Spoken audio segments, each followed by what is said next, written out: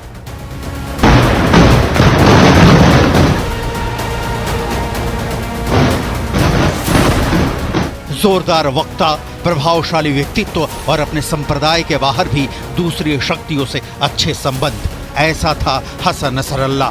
2006 में ये नसरल्लाह ही था जिसने लेबनान के साथ हुए इजरायली युद्ध में इजराइल की ताकतवर फोर्स को पानी पिला दिया था। नसरल्लाह संगठन की शक्ति में भरोसा करता था और ईरान के सुप्रीम लीडर आयतुल्लाह खामनेई के साथ उसके रिश्ते ने हिजबुल्लाह को लेबनान का सबसे ताकतवर संगठन बना दिया। नसरल्लाह की मौत के बाद खामनेई के लिए इज्जत बचाने की चुनौती आ गई है। इजराइल ने ईरान की राजधानी तेहरान में घुसकर हमास चीफ इस्माइल हानिया को मार डाला और अब लेबनान की राजधानी बेरूत में घुसकर नसरल्लाह को ठिकाने लगा दिया। ये इजराइल की ओर से ईरान को जोरदार तमाचा है जिसकी गूंज खामनेई के कानों में थपेड़ों की तरह लग रही होगी, कागज की मानिंद हवा में उड़ा देता है।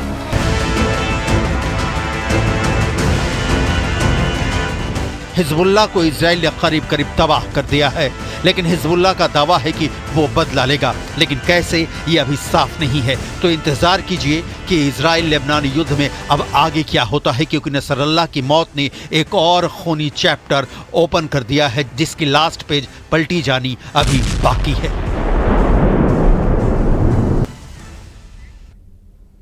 हिजबुल्लाह चीफ नसरल्लाह के मारे जाने के बाद इजरायली सेना ने पूरे लेबनान में हमले बेहद तेज कर दिए हैं। इधर प्रधानमंत्री नेतन्याहू ने ऐलान कर दिया है कि हिजबुल्लाह के साथ साथ अब ईरान को भी छोड़ा नहीं जाएगा। नेतन्याहू ने साफ कह दिया है कि ईरान का भी वही हाल होगा जो हिजबुल्लाह का हो रहा है।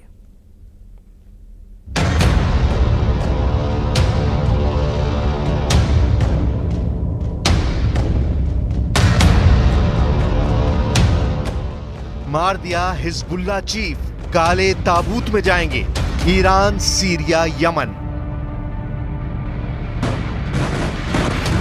शुक्रवार को बेरूत में इजरायली वायुसेना ने जिस तरह से हिजबुल्लाह चीफ हसन नसरल्लाह को भीषण धमाके से उड़ाया, उसे देखकर पूरे मिडिल ईस्ट में हड़कंप मच चुका है।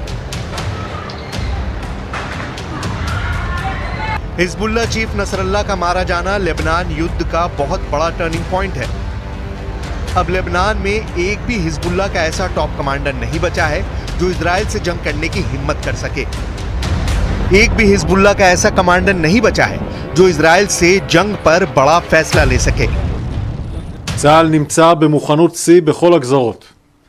אנחנו עדיין בודקים את תוצאות התקיפה של המפקדה המרכזית של חיזבאללה שמוקמה מעל לבניינים אזרחיים בלב שכונת הדחיה בתוך מרחב תת-קרקעי. אנחנו נעדכן ברגע שנדע. אנחנו יודעים שהתקיפה שלנו הייתה מאוד מדויקת. इधर ईरान के सुप्रीम लीडर खामनेई ने इमरजेंसी मीटिंग बुलाई है। दावा किया जा रहा है कि खामनेई ने अपने कमांडर्स को साफ आदेश दे दिया है कि अब पूरे मिडिल ईस्ट में भयंकर जंग होने जा रही है और अब ईरान को इजराइल से जंग करने के लिए आखिरी युद्ध करना होगा। इजराइल के प्रधानमंत्री नेतन्याहू ने संयुक्त राष्ट्र में पूरे मिडिल ईस्ट में भयंकर जंग से जुड़ा एक ऐसा नक्शा दिखा दिया है जिसने ईरान, सीरिया, लेबनान, यमन और इराक के होश उड़ा दिए हैं। अब तो ये भी खबरें आ रही हैं कि हमास के बाद हिजबुल्लाह का पूरी तरह से सफाया होते ही इजराइल ईरान को भी पूरी तरह से तबाह करने में जुट जाएगा। इन दो तस्वीरों से साफ समझा जा सकता है कि इजराइल हमास और हिजबुल्लाह के सफाए को लेकर कितनी बड़ी जंगी तैयारी कर चुका था। एक तरफ उसने 27 दिसंबर दिन शुक्रवार को हिजबुल्लाह का सबसे पावरफुल चेहरा और चीफ हसन नसरल्लाह को मार डाला, तो वहीं दूसरी तरफ नेतन्याहू ने दुनिया को वो नक्शा दिखा दिया है जिसमें फिलिस्तीन का वजूद ही नहीं है। नेतन्याहू ने यही दिखाने की कोशिश की है कि हमास का सफाया हो चुका है, फिलिस्तीन का मुद्दा कब्र में दफन हो गया है। वहीं नसरल्लाह को मारकर इजराइल ने दिखा दिया है कि लेबनान की तरफ से जो मिसाइल और रॉकेट हमले हो रहे थे उनका जवाब उन्हें दे दिया गया है। इजरायली डिफेंस फोर्स के मुताबिक अब नसरल्लाह दुनिया को डरा नहीं पाएगा। इजरायली सेना के तेवर इस वक्त बेहद खतरनाक हो चुके हैं। हमास के बाद हिजबुल्लाह। जरा देखिए, नेतन्याहू के दोनों हाथों में दो तरह के नक्शे हैं। एक नक्शा काले रंग से रंगा हुआ है, दूसरा नक्शा हरे रंग से रंगा हुआ है। काले रंग से रंगे नक्शे में ईरान, इराक, सीरिया और यमन को दिखाया गया है, जबकि हरे रंग से रंगे नक्शे में मिस्र, सूडान, सऊदी अरब और भारत समेत कई देशों को दिखाया गया है। नेतन्याहू के हाथ में मौजूद दोनों नक्शों में गौर करने वाली बात यह है कि इनमें फिलिस्तीन को पूरी तरह से मिटा दिया गया है। अब हम आपको दिखाते हैं कि नक्शों को देखकर मिडिल ईस्ट के कई देश क्यों घबरा गए हैं। अब जरा नेतन्याहू के हाथ में मौजूद दो रंग के नक्शों की डिटेल भी जान लीजिए। नेतन्याहू के हाथ में काले रंग के नक्शे में ईरान, इराक, सीरिया और यमन को दुश्मन देशों के रूप में दिखाया गया है, जबकि हरे रंग के नक्शे में मिस्र, सूडान, सऊदी अरब और भारत समेत कई देश हैं। ईरान, इराक, सीरिया और यमन वाले नक्शे पर अभिशाप यानी द कर्स लिखा हुआ है। वहीं बाएं हाथ में मिस्र, सूडान, सऊदी अरब और भारत सहित देशों वाले नक्शे पर आशीर्वाद द ब्लेसिंग लिखा हुआ है। हैरान करने वाली बात तो यह है कि इन दोनों नक्शों में से फिलिस्तीन के वजूद को मिटा दिया गया है। अब दुनिया के कई देशों की सरकार नेतन्याहू के हाथ में मौजूद काले और हरे नक्शों को डिकोड करने में जुट गई है। फिलहाल नेतन्याहू ने साफ संकेत दे दिया है कि हिजबुल्लाह के बाद ईरान पर इजराइल हमला जरूर करेगा। It's a map of a curse. It's a map of an arc of terror that Iran has created and imposed from the Indian Ocean to the Mediterranean.